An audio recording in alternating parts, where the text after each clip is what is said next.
What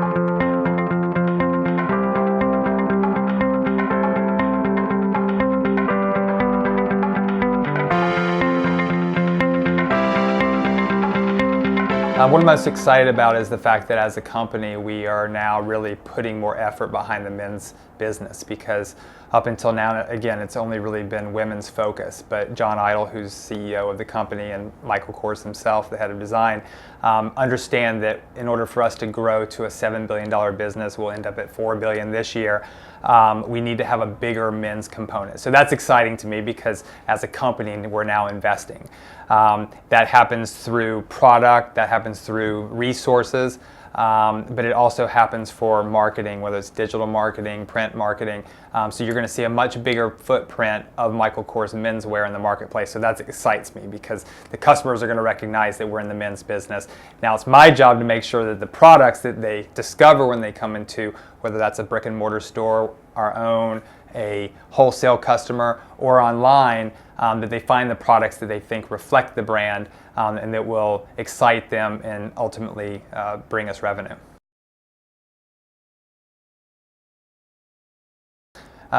There's a lot of challenges in this business. I think that, I started my career with Gap, over 20 years ago, and at the time Gap was like the only casual player in America, and then a little less in Europe. But the marketplace has just changed so dramatically. You talk about the Zaras and the H&Ms, and then they have different concepts that they've birthed. So the landscape for that customer's share of wallet has increased. I mean, it's just crazy.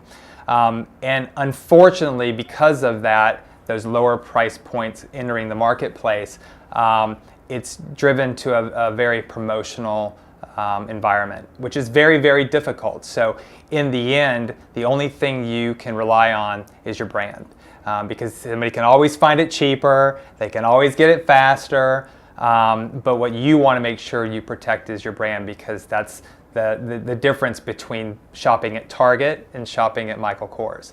And that's really our challenge, is to make sure that we protect our brand, where we sell our brand, who we sell our brand to, is super important, because if we let it get too far spread and we don't have controls on where the product goes, or the quality or the price, people will start not wanting to pay for it. We've got a great brand, we've got to protect that brand.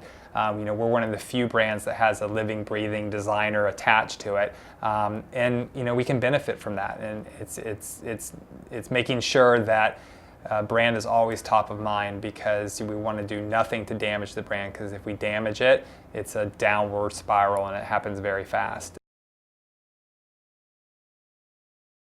That's obviously a huge strategy for 2015 as well, is our beginning stages of growing owned retail. So we'll have a couple of additional locations that will be opening up in North America, and then we're also looking for locations in Europe.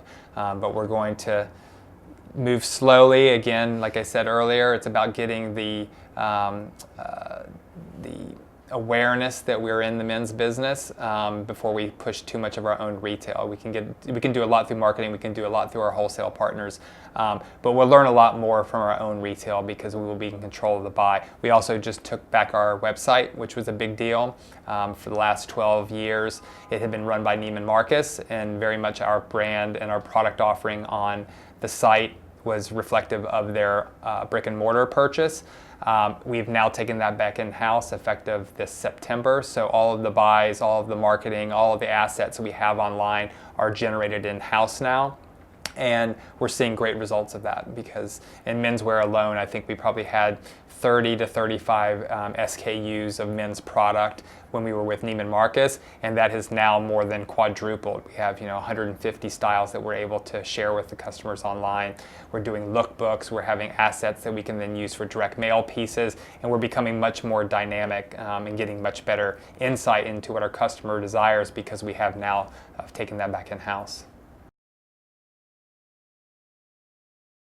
Yeah, it's funny. I was talking to Sebastian because he came in and did a presentation for me, just talking about some of the things that technology out there, whether it's the lighting, the mood lighting, which he talked to me about recently, that you guys are working with Philips on, which sounds phenomenal. I mean, I want to have a blue house because I'm like fascinated with blue. So I don't know what that would mean for my personality and whether blue is a good thing or if it's going to make me like not be able to sleep or not be nice to my children. I'm not sure. But that whole idea of bringing the outside world inside, I think is spectacular. And I think that retail could definitely benefit from that. I think it's funny because I know that you guys are doing some work with Benjamin Moore now, and I was like, well, if you have all this color lighting, isn't that counter to wanting paint on your walls? So you can just flip a switch or iPad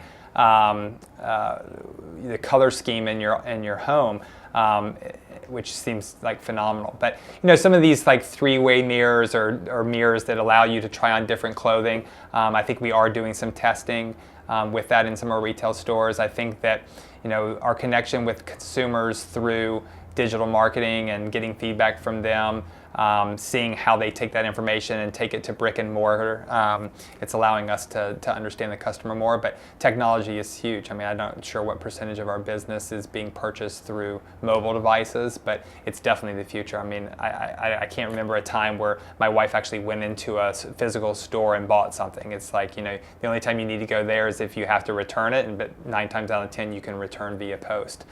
So that is driving unique challenges for stores that you've got to get them in there, and they'd much rather just shop online if they could. So you're seeing mall traffic decline, you're seeing the brick and mortar traffic decline.